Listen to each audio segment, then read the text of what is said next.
ಎಲ್ಲರಿಗೂ ನಮಸ್ಕಾರ. ಕನ್ನಡ ಕ್ವಿಜ್ ಲೋಕಕ್ಕೆ ನಿಮಗೆಲ್ಲ ಸ್ವಾಗತ. ನಾವು ಕೇಳುವ ಪ್ರಶ್ನೆಗೆ ನೀವು ಕಮೆಂಟ್ ಮೂಲಕ ಉತ್ತರಿಸಬಹುದು. ಹಾಗೆ ವಿಡಿಯೋ ಇಷ್ಟವಾದರೆ ಚಾನಲನ್ನು ಸಬ್ಸ್ಕ್ರೈಬ್ ಮಾಡಿ, ಲೈಕ್ ಮಾಡಿ, ಶೇರ್ ಮಾಡಿ. OPEC 19 ಎಂಬ ಗೂಢಚಾರ್ಯ ಉಪಗ್ರಹವನ್ನು ಯಾವ ದೇಶವು ಉಡಾವಣೆ ಮಾಡಿದೆ? Option A Iran, option B China, option C Israel, option D Russia. ಸರಿಯಾದ ಉತ್ತರ ಆಪ್ಷನ್ ಸಿ ಇಸ್ರೇಲ್. ಇಸ್ರೇಲ್ ತನ್ನ ಹೊಸ OPEC 19 ಗೂಢಚಾರ್ಯ ಉಪಗ್ರಹವನ್ನು ಸೆಪ್ಟೆಂಬರ್ 2, 2025ರಂದು ಪಾಮ್ಲಾಚಿಮ್ ಏರ್ ಬೇಸ್ನಿಂದ ಯಶಸ್ವಿಯಾಗಿ ಉಡಾವಣೆ ಮಾಡಿದೆ. ಇದು ಸುಧಾರಿತ ಸಿಂಥೆಟಿಕ್ ಅಪರ್ಚರ್ ರಾಡಾರ್ ಉಪಗ್ರಹವಾಗಿದ್ದು, ಯಾವುದೇ ಹವಾಮಾನದಲ್ಲಿ ಹಗಲು ರಾತ್ರಿ ಸ್ಪಷ್ಟ ಚಿತ್ರಗಳನ್ನು ತೆಗೆದುಕೊಳ್ಳಬಹುದು. 50 ಸೆಂಟಿಮೀಟರ್ಗಿಂತ ಚಿಕ್ಕ ವಸ್ತುಗಳನ್ನು ಪತ್ತೆ ಹಚ್ಚುವ ಸಾಮರ್ಥ್ಯ ಇದಕ್ಕೆ ಇದೆ. ಇದರಿಂದ ಇಸ್ರೇಲ್ ಗುಪ್ತಚರ ಮತ್ತು ರಕ್ಷಣಾ ಸಾಮರ್ಥ್ಯ ಮತ್ತಷ್ಟು ಬಲಗೊಳ್ಳುತ್ತದೆ. ಮುಂದಿನ ಪ್ರಶ್ನೆ, ಪಶುಪಾಲನೆ ಮತ್ತು ಹೈನುಗಾರಿಕೆ ಇಲಾಖೆಯು ಸ್ಥಳೀಯ ಜಾನುವಾರು ಮತ್ತು ಬುಷ್ ತಳಿಗಳನ್ನು ಅಭಿವೃದ್ಧಿಪಡಿಸಲು ಮತ್ತು ಸಂರಕ್ಷಿಸಲು ಯಾವ ಮಿಷನ್ ಅನ್ನು ಪ್ರಾರಂಭಿಸಿದೆ? Option A national dairy mission, option B Rashtriya Gokul mission, option C national milk development mission, option D ಮೇಲಿನ ಯಾವುದೂ ಅಲ್ಲ. ಸರಿಯಾದ ಉತ್ತರ option B Rashtriya Gokul mission. ರಾಷ್ಟ್ರೀಯ ಗೋಕುಲ್ ಮಿಷನ್ ಅನ್ನು 2014ರಲ್ಲಿ ಪ್ರಾಣಿ ಸಂಗ್ರಹ ಮತ್ತು ಹಾಲು ಉತ್ಪಾದನಾ ಇಲಾಖೆ ಆರಂಭಿಸಿತು. ಈ ಯೋಜನೆಯು ದೇಶಿ ಹಸು ಮತ್ತು ಎಮ್ಮೆ ತಳಿಗಳನ್ನು ಅಭಿವೃದ್ಧಿಪಡಿಸಿ ಸಂರಕ್ಷಿಸುವುದನ್ನು ಉದ್ದೇಶಿಸಿದೆ. ಇದರಡಿ ಜಾತಿ ಸುಧಾರಣೆ, ಹಾಲು ಉತ್ಪಾದನೆ ಹೆಚ್ಚಿಸುವುದು ಹಾಗೂ ವೈಜ್ಞಾನಿಕ ಪಾಲನೆಗೆ ಪ್ರೋತ್ಸಾಹ ನೀಡಲಾಗುತ್ತದೆ. ಈ ಮಿಷನ್ ಭಾರತದ ಪಶು ಸಂಪತ್ತಿಗೆ ಬಲ ನೀಡಲಿದೆ. ಮುಂದಿನ ಪ್ರಶ್ನೆ, ವಿಶ್ವ ನೌಕಾ ದಿನ 2025 ಯಾವ ದಿನ ಆಚರಿಸಲಾಗುತ್ತದೆ?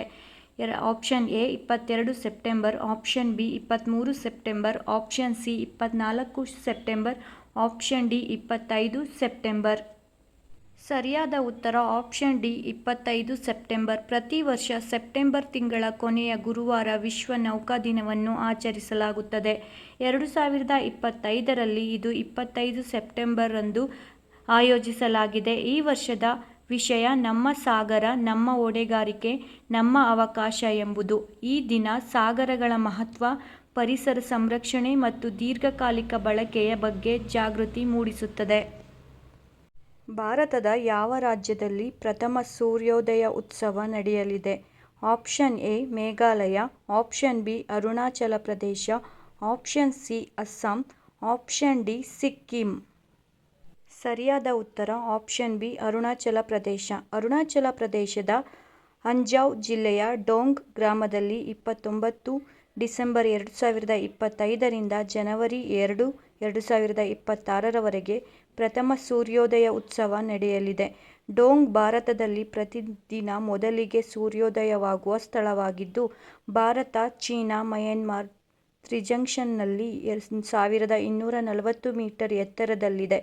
ಉತ್ಸವದಲ್ಲಿ ಸ್ಥಳೀಯ ಆಹಾರ, ಸಾಹಸ ಕ್ರೀಡೆ, ಸಾಂಸ್ಕೃತಿಕ ಕಾರ್ಯಕ್ರಮಗಳು ಮತ್ತು ಪರಿಸರ ಪ್ರವಾಸೋದ್ಯಮ ಇವೆ.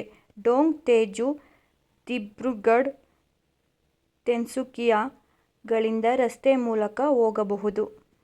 2025ರ ಮಹಿಳಾ ಹಾಕಿ ಏಶ್ಯ ಕಪ್ ಅನ್ನು ಯಾವ ದೇಶ ಗೆದ್ದಿತು? ಆಪ್ಷನ್ ಎ ಚೀನಾ, option B Bharat, option C Japan, option D Indonesia. ಸರಿಯಾದ ಉತ್ತರ ಆಪ್ಷನ್ ಎ ಚೀನಾ. ಇತ್ತೀಚೆಗೆ ನಡೆದ ಮಹಿಳಾ ಹಾಕಿ ಏಶ್ಯ ಕಪ್ 2025 ಫೈನಲ್ ಅನ್ನು ಹ್ಯಾಂಗ್ಝೌದಲ್ಲಿ ಆಯೋಜಿಸಲಾಯಿತು. ಚೀನಾ ಭಾರತವನ್ನು 4-1ರಿಂದ ಸೋಲಿಸಿ ಪ್ರಶಸ್ತಿ ಗೆದ್ದಿತು. ಇದು ಚೀನಾದ 3ನೇ ಏಶ್ಯ ಕಪ್ ಪ್ರಶಸ್ತಿ. ಈ ಜಯದಿಂದ ಚೀನಾ 2026ರ ಹಾಕಿ ವಿಶ್ವಕಪ್ಗೆ ನೇರ ಪ್ರವೇಶ ಪಡೆದಿದೆ. ಭಾರತಕ್ಕೆ ಬೆಳ್ಳಿ, ಜಪಾನ್ಗೆ ಕಂಚು ಪದಕ ದೊರಕಿದೆ. ಮುಂದಿನ ಪ್ರಶ್ನೆ, ನ್ಯಾಷನಲ್ ಮಕಾನ ಬೋರ್ಡ್ ಯಾವ ರಾಜ್ಯದಲ್ಲಿ ಆರಂಭವಾಯಿತು? Option A Bihar, option B Uttar Pradesh, option C Odisha, option D Gujarat. ಸರಿಯಾದ ಉತ್ತರ ಆಪ್ಷನ್ ಎ ಬಿಹಾರ. ಪ್ರಧಾನಮಂತ್ರಿ ನರೇಂದ್ರ ಮೋದಿ ಅವರು ಬಿಹಾರದ ಪೂರ್ಣಿಯಾದಲ್ಲಿ ರಾಷ್ಟ್ರೀಯ ಮಕಾನ ಬೋರ್ಡ್ ಅನ್ನು ಉದ್ಘಾಟಿಸಿದರು. ಮಕಾನ ಕ್ಷೇತ್ರಕ್ಕೆ ಸುಮಾರು 475 ಕೋಟಿ ಅಭಿವೃದ್ಧಿ ಪ್ಯಾಕೇಜ್ ಅನುಮೋದನೆಗೊಂಡಿದೆ. ಭಾರತದಲ್ಲಿ ಉತ್ಪಾದನೆಯ 90% ಬಿಹಾರದಲ್ಲಿಯೇ ಆಗುತ್ತದೆ. ಮಕಾನ ಒಂದು ನೀರಿನಲ್ಲಿ ಬೆಳೆಯುವ ಆಹಾರ ಬೀಜವಾಗಿದ್ದು ಇದನ್ನು ಬ್ಲ್ಯಾಕ್ ಡೈಮಂಡ್ ಎಂದು ಕರೆಯುತ್ತಾರೆ. 2022ರಲ್ಲಿ ಮಿಥಿಲಾ ಮಕಾನಾಗೆ ಜಿಐ ಟ್ಯಾಗ್ ಲಭಿಸಿದೆ. ಈ ಮಾಹಿತಿಗಳು ನಿಮಗೆ ಉಪಯುಕ್ತ ಎನಿಸಿದರೆ ವಿಡಿಯೋ ಲೈಕ್ ಮಾಡಿ, ಶೇರ್ ಮಾಡಿ, ಹಾಗೆ ಚಾನಲನ್ನು ಸಬ್ಸ್ಕ್ರೈಬ್ ಮಾಡಿ. Thank you.